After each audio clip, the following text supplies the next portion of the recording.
What's up, New York? Thanks for coming out today. Who's got the first question? I'd like to start with Jon Jones. Jon, for a lot of your career, people have been talking about you fighting in New York, Madison Square Garden. To finally be here, days away from doing it, what does the emotions feel like right now? Oh, it just feels great. What's up, New York? How we doing? How we doing, New York? Let's hear you. Woo! Oh, it feels great to be here. It's always been a dream of mine to fight at the Garden, and I'd be lying if I said this fight didn't just feel different. It's a very special thing. New York has some of the best fans in the world, and I'm glad to be able to give you guys what you want to see. Earlier this week, you made it pretty clear you were upset with Stipe Miocic calling you a bitch on the Countdown episode. Why exactly were you so upset by that? You know, I feel like Stipe has this. You know, everyone likes first responders. You know, and I actually respect men and women in the armed forces and law enforcement, things like that. So I made it a point to try to be very respectful to him. And there's been two scenarios now. The first scenario, he said, my kids will never look at me like I'm an asshole.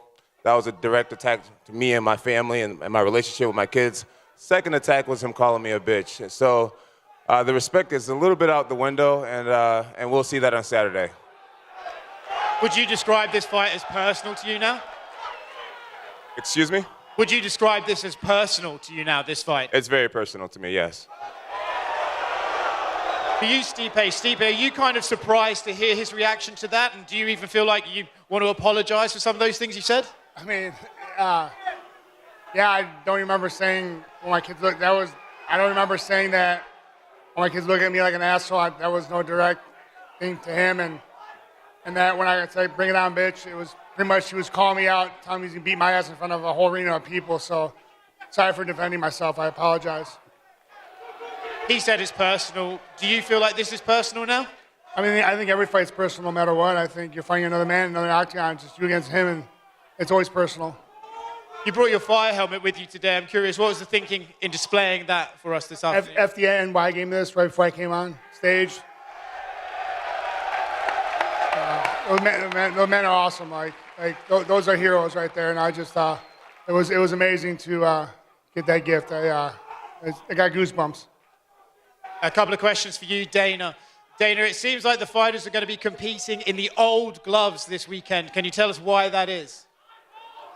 Because there were a lot of complaints about. We originally created these gloves to stop eye pokes, and you know we had good intentions with them. They didn't work out. People weren't happy with them, so I actually made the decision. Called our chief operating officer Lawrence and said, "I'm switching the gloves. I want new the old gloves back." So, is it going to be the old gloves moving forward now? Yes. Okay. And last one from me. The new gloves are now the old gloves. Okay. And last one from me. We all know that this Saturday has to take place, but for you personally, do you still want to see the winner of this fight Tom Aspinall to unify the heavyweight title? Was that for me? Yeah. What's the question? Do you want to see the winner fight Tom? The winner should absolutely fight Tom.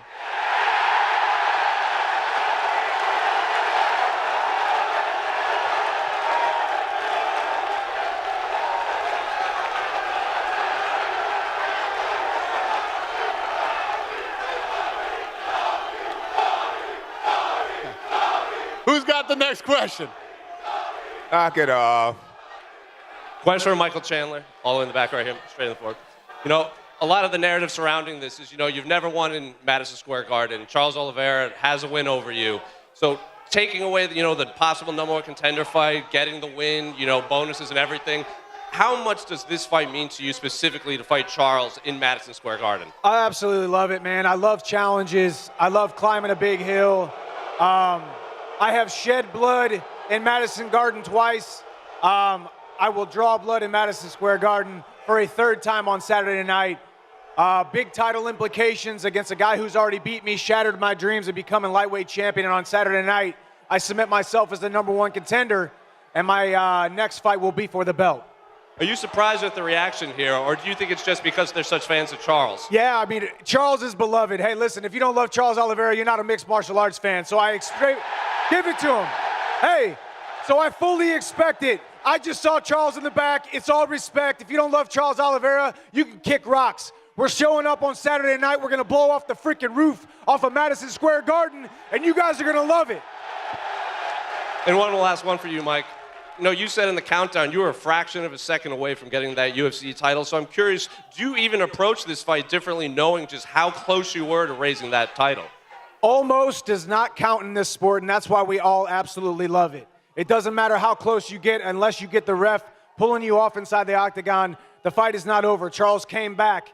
He proved not only to himself but to the entire world that he is a top contender. He was a champion for a reason, and he was a champion for a while. Now it's my turn. It's my time to avenge a loss, and on Saturday night, we do it. In question for Charles, in the back right here.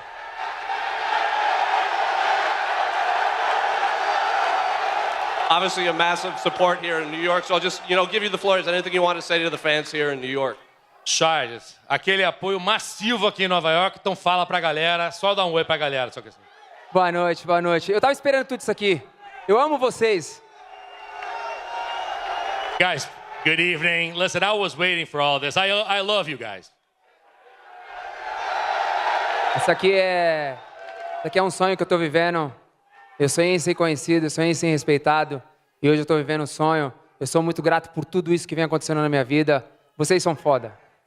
This is a dream come true. This is what I wanted. I wanted to be respected. I wanted to be known. Listen, you guys are the shit.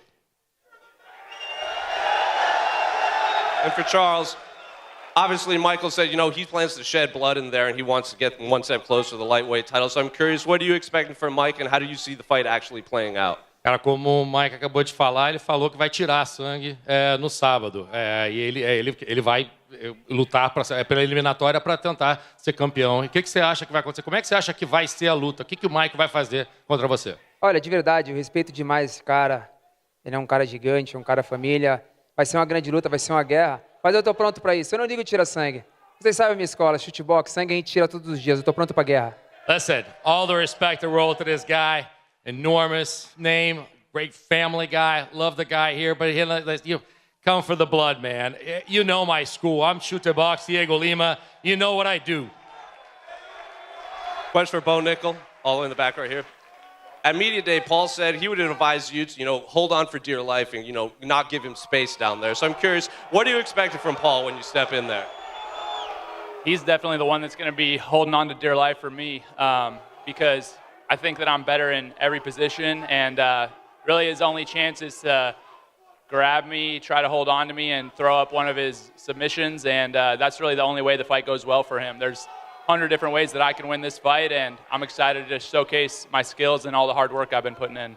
Well, speaking of that, you said you have 100 different ways to win. Well, Paul and his accolades in jiu-jitsu and this wrestling versus jiu-jitsu rivalry, is there a world that you purposely try to take this to the canvas and submit the guy with the black belt? There's definitely a world where that happens. I think that obviously everybody knows me as a wrestler, but I think that my submission grappling skills are world class, and we'll see if I get the opportunity to showcase them this Saturday. And question for Paul. Obviously, you heard what he said. He thinks he can submit you down there, so I'm curious, what do you have to say to Bo? He says he's got 100 ways to win. I only need one way to win, and it's going to be a triangle. And when I hold on, I'm not going to let go until you tap. And a Media Day, Bo's... Could anybody understand a word that he said? I couldn't understand a word he said. And I love the accent, though. It's dope. And last one for Paul. At Media Day, Bo said he's the one that approached the UFC for this specific fight. He wanted to fight you. So do you take that personally, or do you think he's just trying to use your name to propel himself into the rankings? It makes sense for him to use my name to propel himself. He hasn't fought the level of fighter that I have, and he's certainly not been in an octagon with somebody as dangerous as me. And Saturday night, we will see who will be understanding who. The tap in any language is the same. It doesn't matter if it's Scottish. It doesn't matter if it's American. When you tap, you tap. Jon Jones right here. what is your reaction to Dana saying the winner of this fight has to fight Tom, that you won't be fighting Alex if you win? I have no reaction. Right now I'm focused on Saturday. Saturday is just a few days away, and that's the biggest thing for me right now. So absolutely no thoughts on Alex next or anything, just fully focused on Stipe? I did a really long press conference yesterday, and I feel like I really broke it down for everybody, exactly how I felt. So tonight, it's all about Stipe. Thank you. And Bo, one for you. The rumor is Donald Trump's coming to town. Have you any update on this and any extra nerves with the president watching you fight?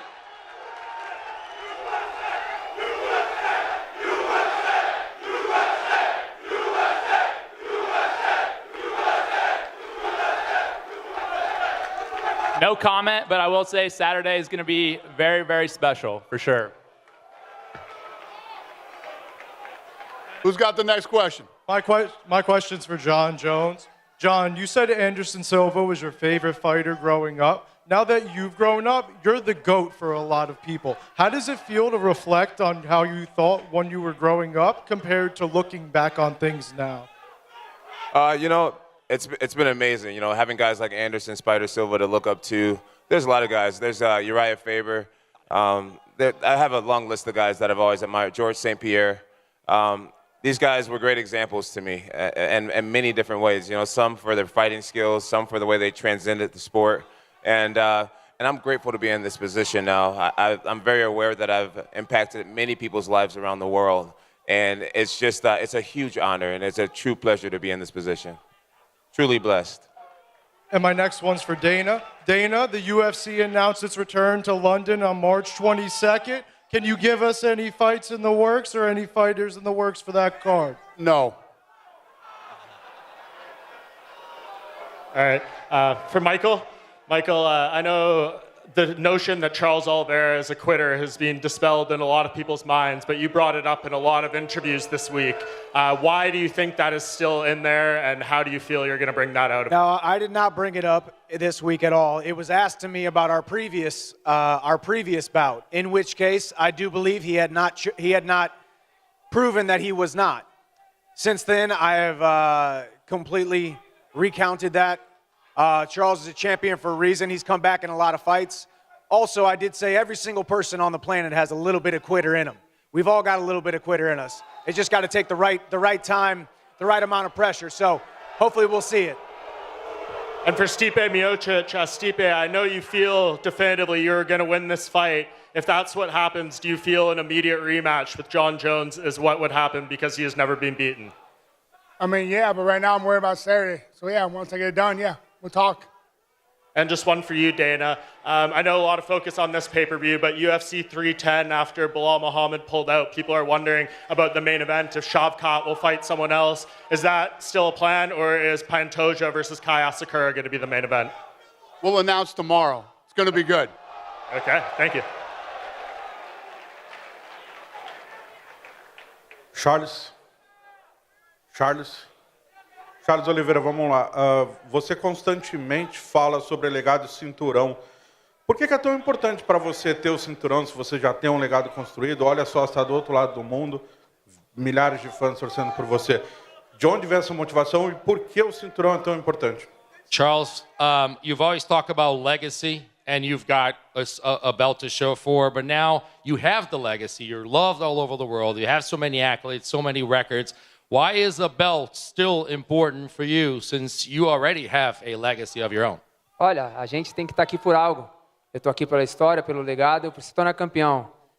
Há um mês atrás, o meu filho nasceu, e eu prometi para ele mesmo, eu vou ser campeão mais uma vez. Da mesma forma que eu fui campeão da minha filha, eu vou ser campeão do meu filho.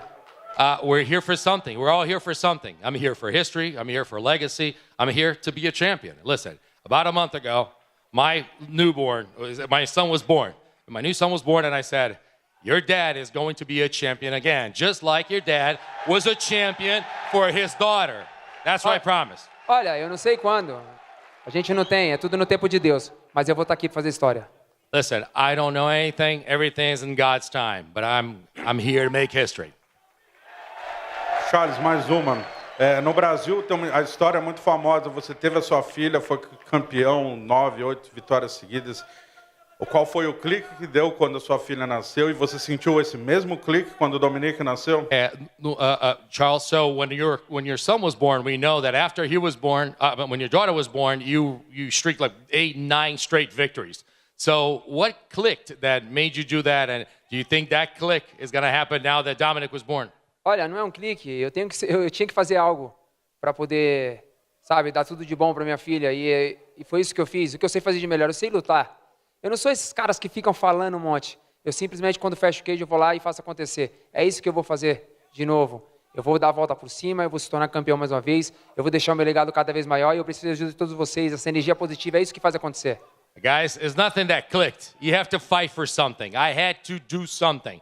That's what you do. I'm here to do something. And the legacy, I'm here to be a champion. I'm telling you right now, I'm working towards that. That's what I know how to do. That's what I do. I fight. And I fight well. I know this. Listen, I'm going to turn things around. I'm going to be a champion again. And I need all of you to be by my side as I do that.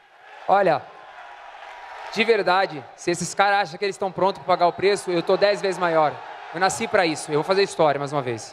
Listen, if some guys think that they can do something and they have everything that they got and they can do something against me, listen, I got 10 times more than you guys do. Listen, I'm going to make history. Who's got the next question? You? Down here, Dana. Go ahead. Welcome back to New York. Thank you, buddy. Question for Stipe Miocic. In the long build-up to this fight, the man to your right has repeatedly campaigned for Jon Jones as the pound-for-pound greatest of all time.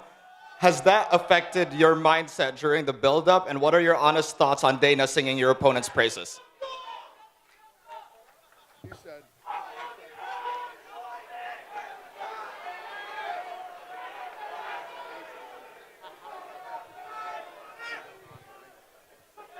I mean, nothing new. I mean, John's done well. I mean, he's pound for pound. He's the best. You know, they call him the GOAT, and it is what it is. I mean, nothing new to me. And listen, I train just as hard as anyone else.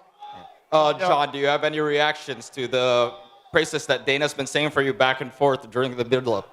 I'm really grateful. I'm really grateful for the compliment. I've been here for a long time. I've beat generations of fighters, and I believe Dana knows what he's talking about. So I'm grateful for it, and I try to live up to it with every performance. Just a quick one for Michael Chandler as well. Earlier this week, you talked about how you were looking forward to fighting at 170. When you think about that division, which matchup intrigues you the most? I'm not really thinking about 170 right now. Unfortunately, I'm under 170 as we speak.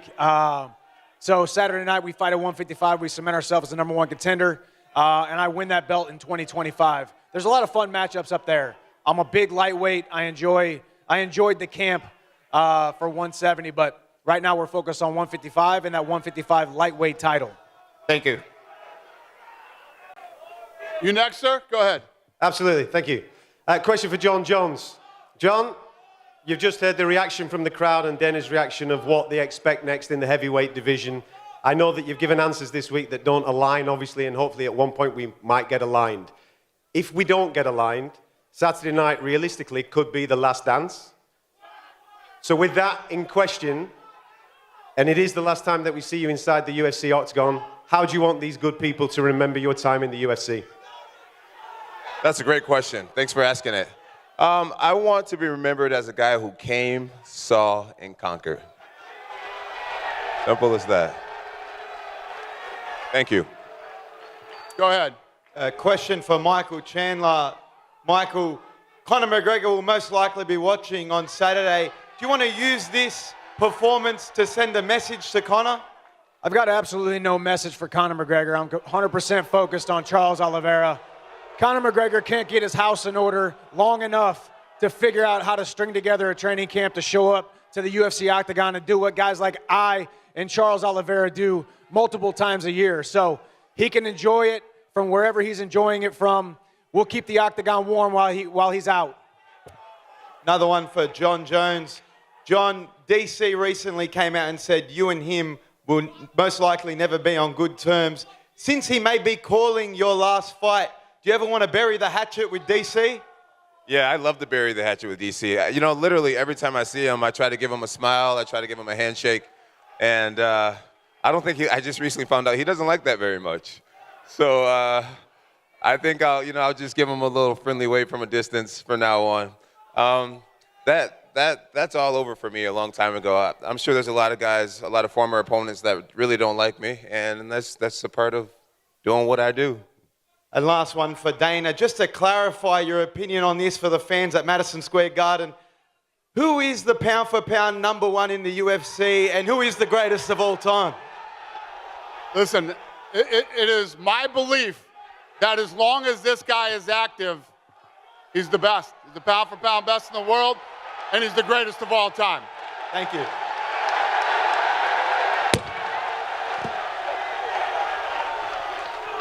I'll Go ahead, be sir. right on Saturday, too. Appreciate it, Dana. Questions for Stipe. Stipe, you've been an underdog betting-wise against Fabricio Verdum, Junior Dos Santos, Francis DC, but you're coming in as the longest odds of your entire career right now. Why do you think the public has overlooked your ability to step back in the ring and get it done? I don't care. I've never cared about the odds. Vegas hates me, and I'm gonna keep it that way. Go ahead. Hi, Dana.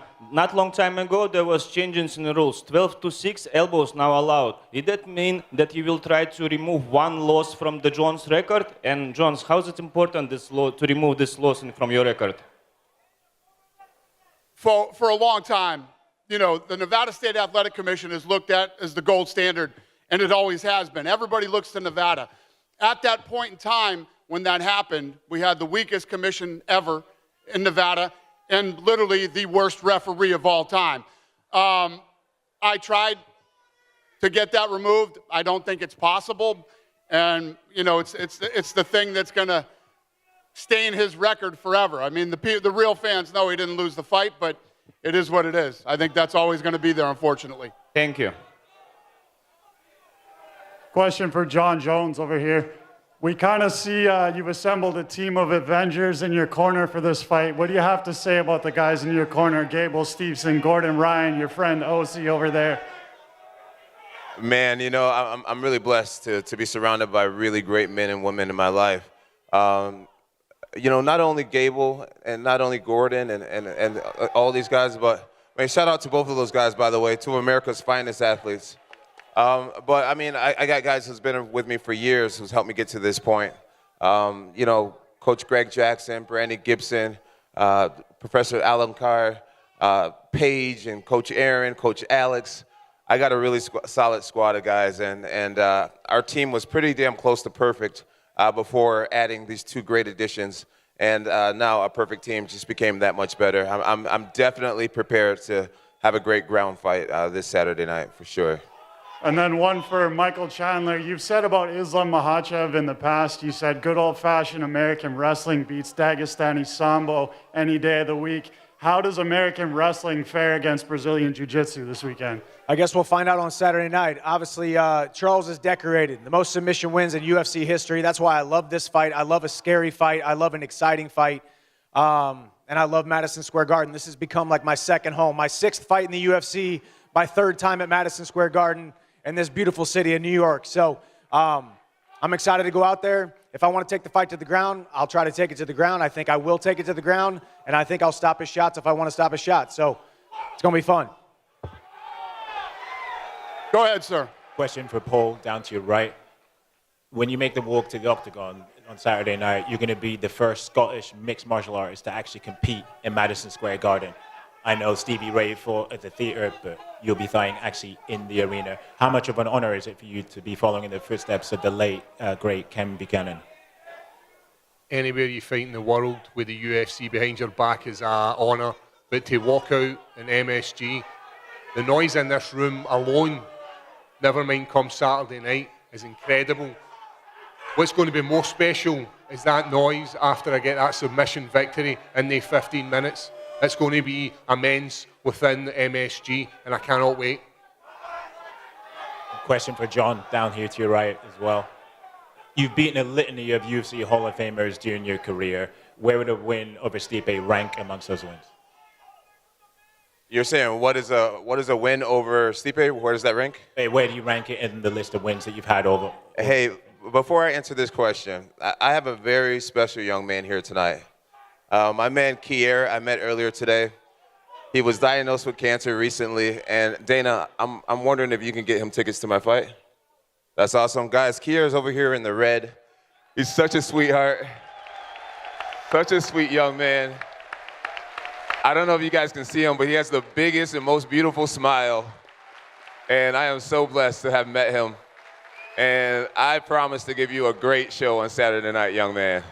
And Dana just said you got tickets, so you're going to be all right. Hopefully they give you, are you going to give him a decent seat? Or you're going to get a good seat too. Uncle Dana, he knows how to take care of his guests. So welcome to the UFC, Kier. And as far as beating Stipe, where were that rank? You know, I've defeated a lot of amazing athletes, and Stipe is an amazing athlete. You know, even though I don't quite like him as of right now, which it's fighting. Who cares if I like him or not? I have to respect what he's done in the UFC. I've seen this man use that right hand against some really great guys. So I got nothing but respect for the dude at the end of the day, and that's what's going to make it such a great fight. I know he has a great team and a great family. I have a great team and a great family, and that's what MMA is all about. Martial arts is all about two greats getting together and seeing who's the better fighter. And Stipe, down here to your right as well, same question to you. Where would you rank a win over Jon in the list of the wins if you had in your career? I mean, Jon pretty much summed it up right there, man. I mean, I'm not much of a talker, as you know, but like you said, he's got a great team, great family, as do I. And this man, it's gonna be some fireworks on Saturday, and I can't wait. Thanks. This is the last question. Hey, guy in the green sweater, you asking a question? Yeah, go ahead. Sir. Thank you. One question for Jon Jones. So, asking whether this win or even before this win on Saturday night, do you have yourself on the Mount Rushmore of American sports? And if you do, how does the rest of Mount Rushmore look? Man, you know, it's hard to stand up here and kind of toot my own horn, but you know, I don't know if I can put myself on the Mount Rushmore of all American sports, but I do recognize that I've won, 15, 16 world titles, and that's very rare in any sport. You know, Tom Brady told me I think he had like 7 titles, 6 titles, and I know Michael Phelps did a really great thing with the Olympics. He has many, many titles. 17 is very rare. It's very rare, and I guess that's a question that you have to answer. Your fans have to answer, but I'm grateful to be even mentioned in a conversation like this. Thank you. Thank you. And last question to Dana. Dana, I'm coming from Georgia, and Georgia right now has 2 champions in the UFC. So I think this question is coming from every single Georgian UFC enjoyer right now. Will we ever, in the upcoming future, see a UFC event in Georgia? Thank you. Yes, sir. We will. Yes. We want to go everywhere. So, you good? I just wanted to say thank you, and I'm looking forward to seeing you there. Thank you. Thank you, sir. So, we're going to rip this apart. We're going to square these guys off. I just wanted to say one thing. I don't remember how many years ago it was, but we couldn't get into New York City, and now we're 7 of the top 10 all-time gates at the baddest arena in the world. Thank you, New York. Thank you, Joel, and thank you, Madison Square Garden.